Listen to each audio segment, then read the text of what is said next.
I think one thing that's been interesting that sort of emerged from this is there are so many little things where people talk to me and I go, oh my gosh, that exact thing happened to me, or I know exactly what you're talking about. Who is Leigh Kamping-Carder? What are the heart dialogues? Where can someone access the heart dialogues? Welcome to Heart to Heart with Anna. I am Anna Jaworski and your host. I'm also a heart mom to an adult who was born with a single ventricle heart and is 28 years old. That's the reason I am the host of your podcast. Today's episode is called Leigh Kamping-Carder and the Heart Dialogues, and our guest is Leigh Kamping-Carder. Leigh Kamping-Carder is the founder and writer of the Heart Dialogues, a free newsletter featuring candid conversations and information for people living with congenital heart conditions. The link to the newsletter will be in the show notes, which is the description of the show. While a few groups are doing critical work to raise awareness about congenital heart conditions and conduct medical research and increase access to care, not many places exist for people with congenital heart conditions to share their experiences and questions and feel less weird.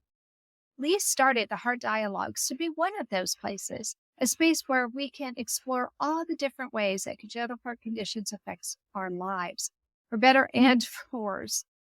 As a professional journalist working at one of the country's top newspapers, she is drawing on her nearly 15 years of experience as a reporter, editor, and the head of newsletters to bring CHD-related stories and information to life. Leigh is 38 years old and was born and raised in Toronto, Canada. For more than 30 years, she received cardiology care in a healthcare system very different from the one in the United States. She moved to Brooklyn about 15 years ago, and about 6 years ago, transferred her care to New York. She's experienced two different approaches to cardiology, but unlike so many CHD kids, she has never fallen out of care, which I find remarkable. Welcome to Heart with Anna, Leigh Kamping-Carder. Yeah, thanks so much for having me. I'm excited to be here. I'm excited to talk to you, Leigh. Not all of my guests know about your heart condition. So can you tell us a little bit more about your cardiac condition and whether or not you've had surgery for it? Yeah, so I was born with a complex heart defect called tricuspid atresia, which is a single ventricle defect where basically the tricuspid valve doesn't form correctly. And that's the valve on the right side of the heart between the upper and lower chambers. So I was diagnosed shortly after birth, and I had a shunt when I was about 9 months old, another shunt when I was 2 years old, and then I had the Fontan when I was almost four in 1988. And then I had corrective plastic surgery for one of my scars when I was 8 years old. And since Wow. then, there's been a couple small things here and there, but no other operations. So, No other open heart procedures. yeah, just the one open heart, just the Fontan. Oh my goodness. But that was so much. Oh, so your shunts were not done open heart? Correct. Yeah. Oh, Right. wow. I'm just curious because I've seen people before who have a scar under their back of their shoulder blade where sometimes they've had surgeries done that way. And of course, there's a midline scar that some people have. How did they do the shunt? Was that actually in a cath lab? No, it was a surgery on my right side. So, yes, I have one of those scars on my back Okay. and side. Okay. Wow. I'm so impressed that you've gone through all of this medical trauma because let's face it, when you put your body through all of those different procedures, it's medical trauma.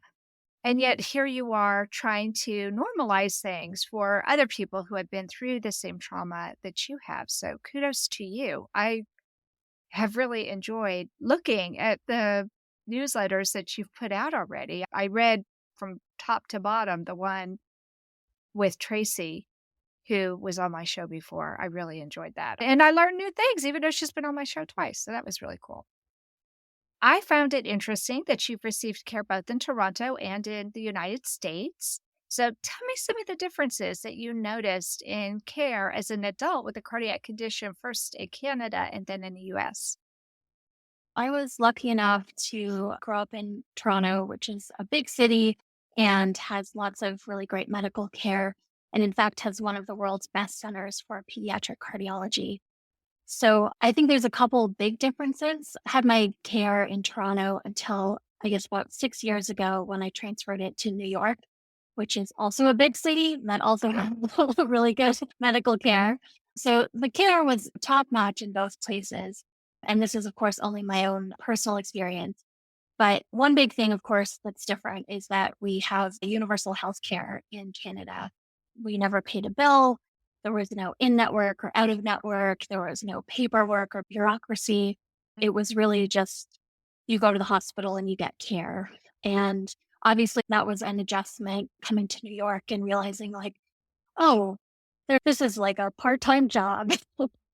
But then I think beyond that, what I have experienced, and this is certainly not necessarily the case for everyone, but I think there's a bit of a different philosophy. So for my care in Toronto, I think the approach was always let's not do anything if we don't have to.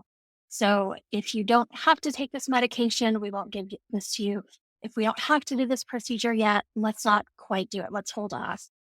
And then when I came to New York, the philosophy was the opposite, where if we have a medication, let's give it to you. If we have this procedure, let's do it as soon as possible. And I think there's probably pros and cons to both approaches, but I think that was an adjustment, much Oh, more I'm medicalized sure. here being in New York. Yeah. Yeah, I'm sure that was a huge adjustment for you. So did they ask you or tell you that they wanted to put you on new medicine that you hadn't been on before?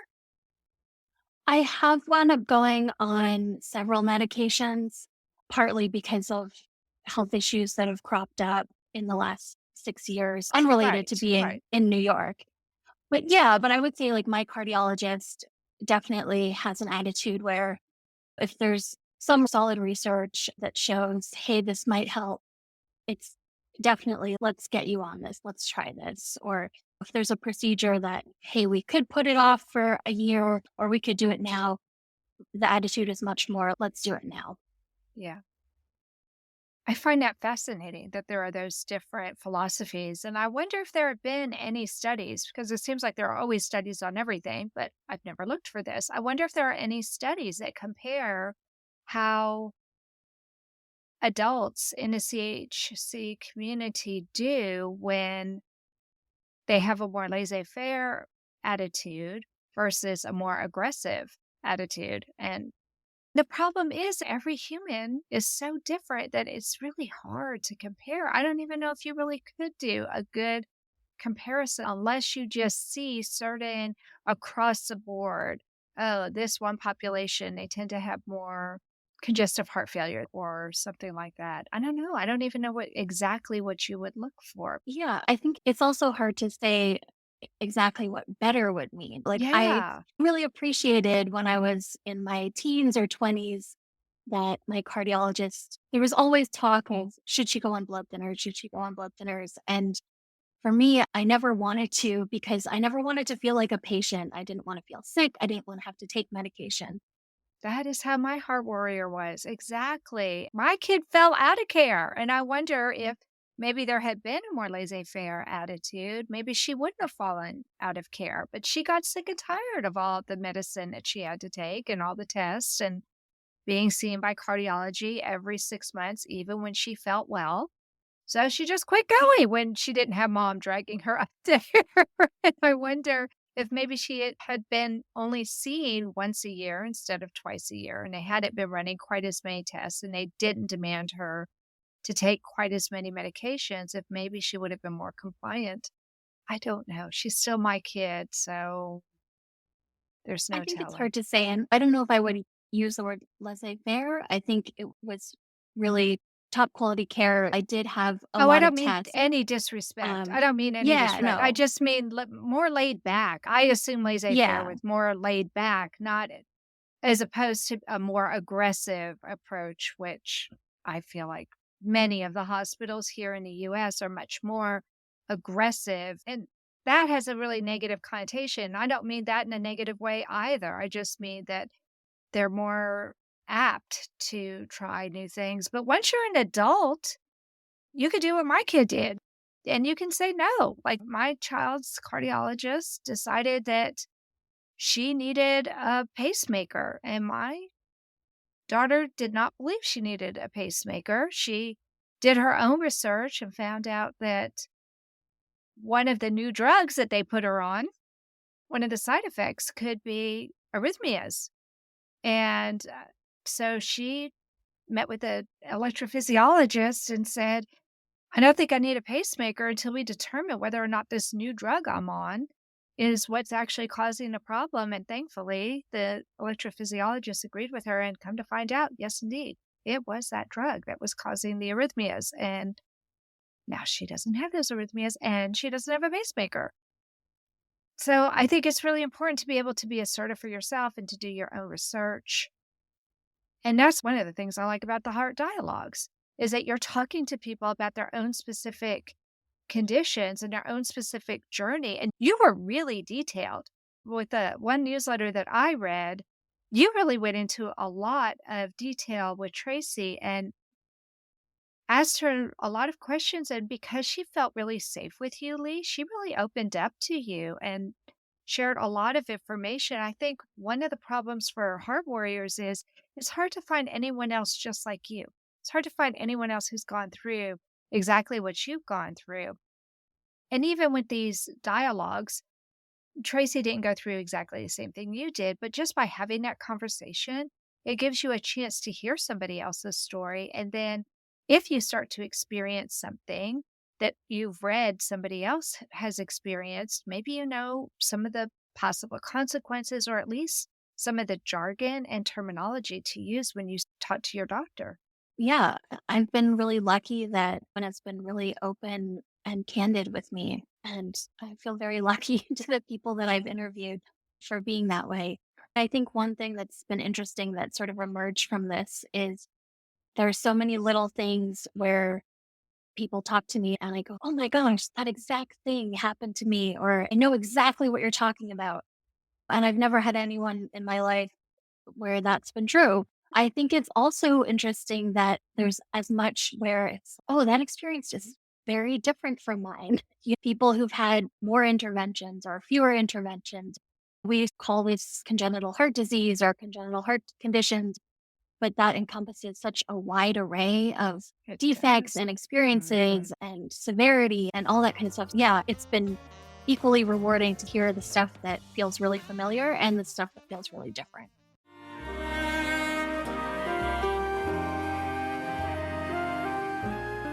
Home Tonight Forever by the Baby Blue Sound Collective. I think what I love so much about this CD is that some of the songs were inspired by the patients. Many listeners will understand many of the different songs and what they've been inspired by. Our new album will be available on iTunes, Amazon.com, Spotify. I love the fact that the proceeds from this CD are actually going to help those with congenital heart defects. Enjoy the music. Home Tonight Forever.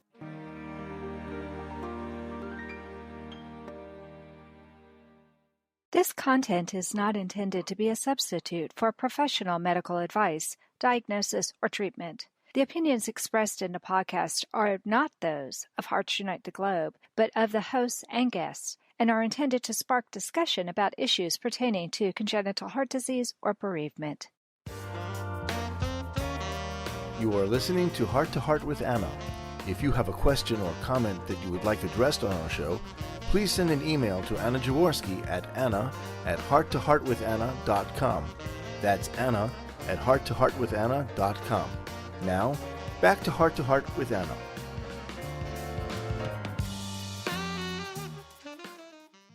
Leigh, before the break, we were talking about your cardiac condition, and it sounds like you've been very careful with your care because you've never fallen out of care. But I'm sure that doesn't mean you haven't struggled because you just told me that you've had 4 procedures. That's a lot of procedures to have to undergo, plus additional procedures that were not cardiac. Tell me why you started the Heart Dialogues. I think there's a couple different things. So I really started getting more involved with the congenital heart community probably 2 or 3 years ago. And I think there's some really fantastic groups out there that are raising awareness, that are doing medical research, that are doing advocacy work in DC. every time I would be in a webinar or a conference or a fundraising event, people would talk about what we really want is community. I found also that a lot of the time, the conversations that people would have would just really be focused a lot on the medical stuff. So when people introduced themselves, it was, "Hi, I'm Leigh and I have tricuspid atresia, and these are the surgeries I had." And that's how we would relate to each other. And I felt, of course, all of that is very important, all stuff we need to talk about. But also, there are so many other things that are involved with having a congenital heart condition and even just having an illness since birth. There's things like having scars, how to talk to your boss about having a bunch of doctor's appointments, how Yes. your parents deal with your care. For some people, they're very involved, for some people, they're not. So it just seemed like there was a lot of other stuff out there that we could be talking about. And then I think for me, I'm a journalist. I've been a journalist for many years, and I've worked in newsletters in my job for many years. And I really gravitated toward that medium. I subscribe to a lot of newsletters. I love newsletters. Okay. And it felt like there wasn't really something out there that was a newsletter where you didn't necessarily have to be part of a conversation or log into Facebook, that there was something that could come to your inbox a couple times a month that you could read at your leisure, digest, and think about. So I felt like there was an opening there for me to bring my skills from my work life and my passion for this community or this subject and kind of put them together for the heart dialogues. I love it. I love it. And I think you're absolutely right. And to be totally honest with you, Leigh, even if there were another newsletter out there, there's room for two. There's room That's for true. three or four or five, really, Exactly, because exactly. there are so many stories that need to be Yeah, told. And you can't tell everything in one newsletter. We have multiple podcasts now, which is so exciting to me that there are right. multiple opportunities for people to go on the air and do this audibly. Not everybody likes to listen to things. Some people are more visual learners or they prefer to look on their phone and read while they're on the train or something like that. And so that's where the newsletter comes in really handy. So, as I mentioned earlier, I really enjoyed your issue with Tracy Levesque because she had been on my show before, and I just find her fascinating.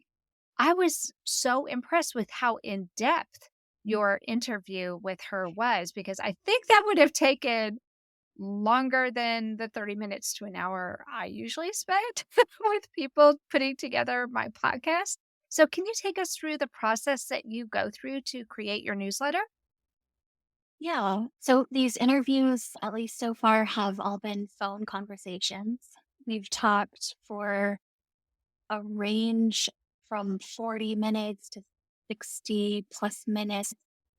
And I usually go in, I try and do as much research on the person as I can. I do the cyber stalking of them, not in a creepy way, I promise. Not in a creepy way. I want to go in as prepared as I can be. I usually have a general list of questions that I would like to get into, some of which are unique to the person, some of which are things that I ask everyone. But we also let the conversations just go where they will. And I think every time I've been surprised by where they go. It's cool. And I also try and make sure I ask some very personal questions. You did, even about her childhood. And I thought Yes, that was really telling. I really enjoyed reading that because that's not something that normally gets discussed. You did a really good job with that. that makes me very happy to hear. But I also preface every interview by telling people that I do have personal questions, but you don't have to answer them. And if it's uncomfortable, you don't have to go there. I do want people to feel really safe and protected. I'm not out to make them look silly or anything like that. I think it's really just about having an honest conversation and talking about all the good things and all the bad things and getting as deep as you can possibly go. Yeah, I think you do an excellent job. I can definitely see that you've had training in that area. But I also think, just from what I've read and the limited conversations I've had with you already, you're a very empathetic person. You come across as somebody who's very trustworthy and that you care about how other people feel. Good. I think that would love to know. That's good for a I'm very reporter. happy to hear that. And also, like, it's true. I do really care. I do Yeah. care That about comes who I'm through. talking to. So, You well, feel like I a very authentic person and that you're in touch with the deeper part of yourself. I hate to say this, but I feel like a lot of people are superficial and they're not really looking deep within. They're not introspective. You strike me as the kind of person who's much more introspective and you're interested in other people's experiences and you don't mind listening and taking in what their contrasting experiences have been. So I just really find it fascinating. And I think you're the right person for the job. I think you came up with the right medium for you and you do an excellent job. thank you so much. You're very welcome, my dear. No one can see this, but I'm blushing. Ah! I can see, and you're just adorable. So tell me how you decide who you're going to feature in your newsletter, because as I said, there are a lot of people out there, and I find it challenging with me, even with the podcast. Who am I going to select? A lot of times I'm in a lot of different groups on Facebook and people will start talking about something and I'll think, oh my gosh, I haven't covered that on my podcast yet. And I'll reach out to one of those people to see if they would like to come on the show and talk about it. How do you choose who you're going to feature? I had a few interviews already in the bag before I launched, and I reached out to people who I knew or knew of who I thought would be open to sharing their stories. That was initially the criteria because I wanted to find people who are comfortable talking about this. Since I've launched, I've actually been approached by a lot of people who've come to me. So I thought this would be the most difficult part of the newsletter. It's finding people to talk to. And in fact, it's been the easiest part. People are coming to me. The way I would like for it to take shape is I think a lot about having a big diversity of voices, gender, racial, geographic, of course, but also different heart conditions, different That's important. ages, and also different levels of intervention. Some people have had Yes. really many serious medical interventions, and some people really haven't. It was something that happened when they were a kid, Yeah. and it's fine now. And Isn't yeah, that yeah, lovely? Isn't it yes, lovely? There are some people who have only had one yes, surgery and that's it. That's all they needed. yes, I love yeah, it when I have people who come on my program and they talk candidly, like you have, about, yeah, I had multiple procedures. Some are closed heart, some are open heart. And you're perfectly fine with saying that. And I can empathize because my heart warrior has had 3 surgeries herself. But then it is lovely sometimes to get somebody who says, oh, yeah, I'm considered a one and done.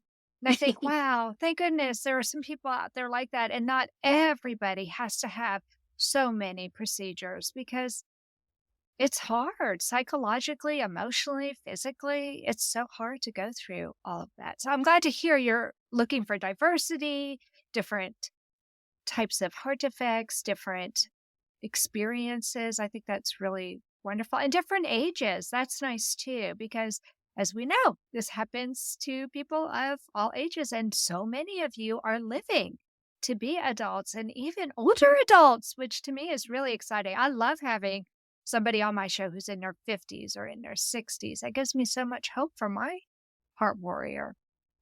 and I think the medical care is just so Yes. different. Even a difference of 10 years. I talked to someone Oh, yeah. who is 10 years younger than me, and their experience is so different from mine. Oh, Yeah. really? And now all these people who are living in the age of COVID, and that was their first experience with dealing with the heart world.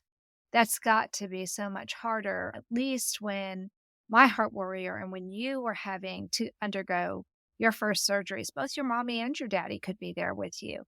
And during the highest part of COVID, that wasn't necessarily so. They were only allowed to have one person be back there with them. I think that's got to be a lot harder, don't you? Yeah. Yeah. Did you have both your parents with you when you had your surgery? I think it was mostly my mom. Yeah. Yes, that task usually does fall mostly to the moms, but I know that my husband was there as much as he could be. Now, it was his insurance that we use here in the States. That's really important. So he had a certain amount of time that he could take away from work, but he was afraid to take too much because we couldn't afford to lose our insurance. And unfortunately, we were at a hospital 3 hours away from where we lived. So he couldn't just come after work and then make it back to work the next day. Anna Jaworski has written several books to empower the congenital heart defect or CHD community. These books can be found at Amazon.com or at her website, www.babyheartspress.com. Her bestseller is The Heart of a Mother, an anthology of stories written by women for women in the CHD community. Anna's other books, My Brother Needs an Operation, The Heart of a Father, and Hypoplastic Left Heart Syndrome, a handbook for parents, will help you understand that you are not alone. Visit babyheartspress.com to find out more.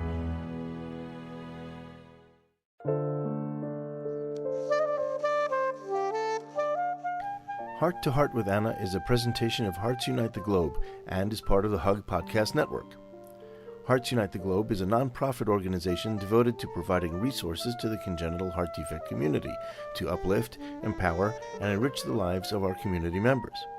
If you would like access to free resources pertaining to the CHD community, please visit our website at www.congenitalheartdefects.com for information about CHD, the hospitals that treat children with CHD, summer camps for CHD survivors, and much, much more. So before the break, we were learning about the heart dialogues with Leigh. And in this segment, I'm going to talk to Leigh about her plans for the future. So, of course, with your great writing background and the excellent job you've done with your newsletter already, I'm wondering, do you think the heart dialogues might turn into a book?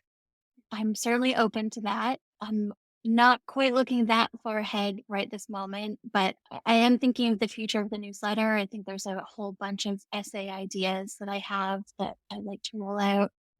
I'm publishing every other week currently, wow. but I would love to run to once a week. So that's the next big step. It And is a then I think big there's, step. yeah, I think there's other different kinds of posts that I'd like to do. I'd like to eventually include some links, roundups, and recommendations. And I just did a bonus just this week with comments from readers. So I'd like to do more of Oh, that. Yeah. that's- Next step is trying some of these different formats, getting to once a week, and then we'll see how it goes from there. Do you think you might end up getting a co-editor or somebody to help you? Because this is a lot of work and you have a full-time job. Yeah, I don't know. That's not something I thought about. I guess I'd have to see how it goes. Yeah. Yeah. Before we go, I know a lot of people who are listening love to write as well. I'm wondering if you have any advice for aspiring writers who were born with a congenital heart condition.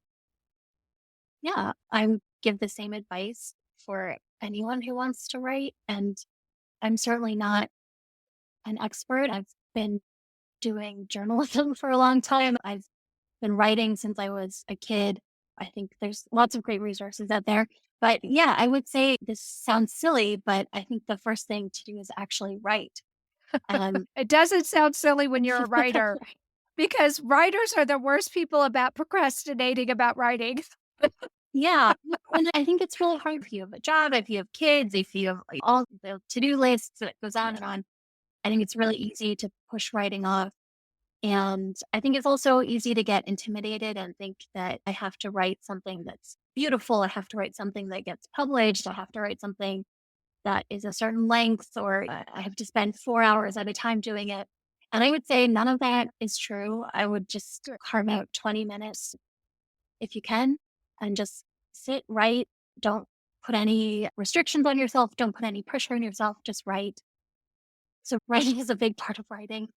And also, I would say read a lot. Yep. Find what you like to read. When you encounter something that you read that really moves you or that you really connect with, I'd say try and figure out why it does that. Try and pick it apart. Yeah. So, yeah, reading, I think, is a big part of writing. Oh, I think so too. And as a writer myself, I find that the first time I read a book, I'm just absorbing it. But then, like you said, if I find that it really moves me or I really am touched and I really like it and I find my mind going back to things that I had read in that book, I'll read it the second time to do what you said, to be more analytical. But it's hard for me to analyze the very first time through because I'm so into it and I just gobble it up. I think that's excellent advice. And you're right. And that advice would be perfect for somebody, whether they have a cardiac condition or not. It's for anybody who wants to be a writer. I think it's brave of you to move to the United States after living in Canada as a child. Moving to a different country, especially one where the healthcare situation is so radically different from the one that you grew up with, it's got to be a little bit scary. So, what advice would you give to other adults who are born with cardiac conditions who want to experience living in a different country? Yeah, I think ironically, actually moving to New York was much less scary than a couple of the moves I'd had before that. Okay. So when I moved to New York, first of all, it's very close to Toronto. It's a very quick flight. My mom lived in Massachusetts at the time, so I was actually moving closer to her.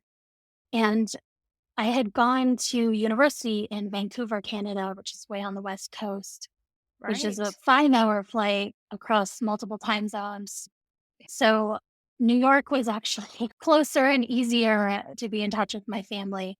And then immediately before I moved to New York, I did a 4-month packing trip solo through India. And Through so, India. yeah, Whoa, I was not no. expecting you to say India. Okay, what drove you to go to India? Backpacking across India. Wow. Yeah. So I think my mom was like, okay, I can deal with New York. But there's like a couple things that I want to talk about with my cardiac care and some of these travels. I think before I went, I talked to my cardiologist. I cleared it with him. I had his contact information. He knew I was going. So that was a big part of it. Good. All of that's really smart. Yeah. And then I think the other thing was that I've always had this feeling that at some point it might get to a situation where I can't do things like that. I don't know Mm, where my health is going to go.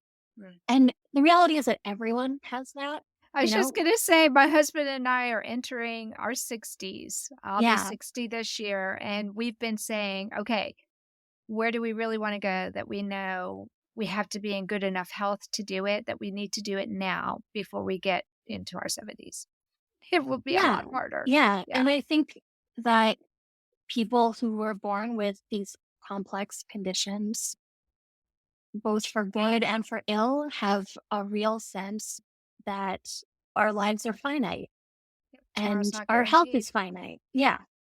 And so for me, it was more important, even if something did happen, that I got the opportunity to backpack through India and I got the opportunity to go to grad school and study journalism in New York City. These things have changed my life. And I know that there was some risk involved, but for me, it was worth the risk. I'm so impressed that you look at it that way. And I think that's the perfect way anybody should look at their lives. And honestly, Lee, I think when I was granted hope as my child, that God gave me hope and a mission. And that mission was to help other families like mine. But I think I also got a tremendous gift.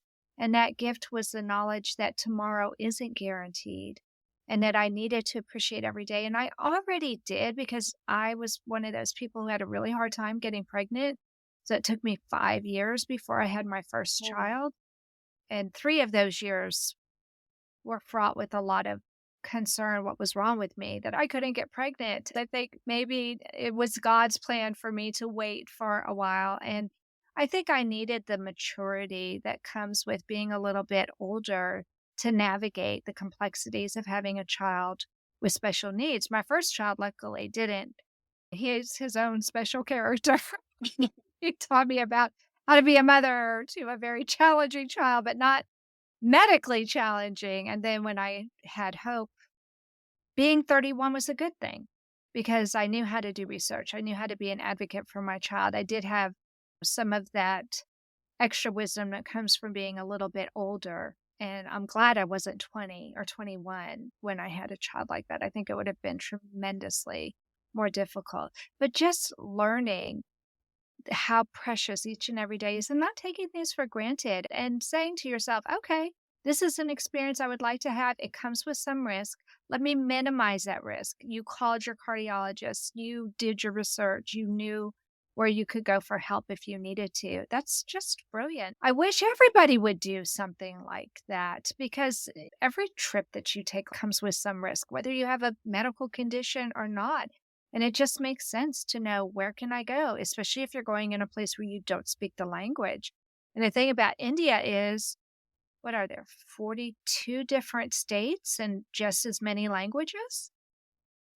Yeah, it helps that English is an official language, but yeah, absolutely. Every state is very different and different languages. Yep. Now, did you have a friend in India, or had you read something or seen something that made you decide this is where I want to go?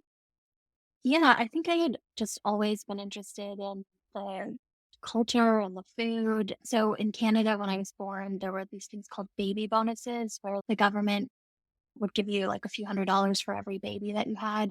And my dad just put it in like a high interest savings account until I was 21. And so I graduated from university and had a few $1,000s in this account. And I knew I wanted to take some time off before grad school, and I'd always wanted to go to India. So I was like, all right, this is what I'm using the money for. I'm going to go. Wow. And I spent the first month in a rural development project north of Delhi. So I met people as part of that project. And part of the time I traveled with some of them. We crisscrossed paths. Part of the time I was alone. Part of the time I met other people on my travels. But yeah, there was a whole community of backpackers. So it didn't feel totally alone, but I did not fly with a friend or plan the trip with a friend. Wow. And how did your mom feel when you said, "Hey, mom, I'm going to go to India for," I don't know, how long did you say you did that? A couple months? Like 4.5 months. Yeah. That's a long time. How did your mom react? I think in her heart of hearts, she was probably really freaked out, but I think she also knew that I was going to do it anyway. And I think she knew that it would enrich my life, which it did. Sure. Hope wanted to do an internship in Germany. And I felt by the time she was of the age to do that, which was also when she was in college, I felt if there was anyone who deserved to spread her wings and fly, it was Hope after everything she had been through. And we did the same thing. We found out about the doctors. Now, she actually went and stayed with some friends of mine who the mother and father were her parents. So I knew that they knew the doctors, they knew the hospital. It wouldn't freak them out. They knew the lingo. So that made me feel a little bit more comfortable. But I had a lot of my friends who had perfectly heart healthy children say to me, "How can you let her go all the way to Germany without you?" And I said, "No, she can do this." When the kids were young, we did a lot of traveling. So I knew she knew how to negotiate being in an airport, and she had been on every kind of public transportation you can imagine, including gondolas in Italy. So I knew she would be able to figure it out. Like you said, I think it was an enriching experience for her. And by the time you're in college, you don't want your parents tagging along. You want to spread your wings, and Oh, good for you. yeah. Yeah. Yeah. And I think my family was the same way. We traveled a lot. My older sister lived in Singapore for a few years and in San Oh, wow. Francisco.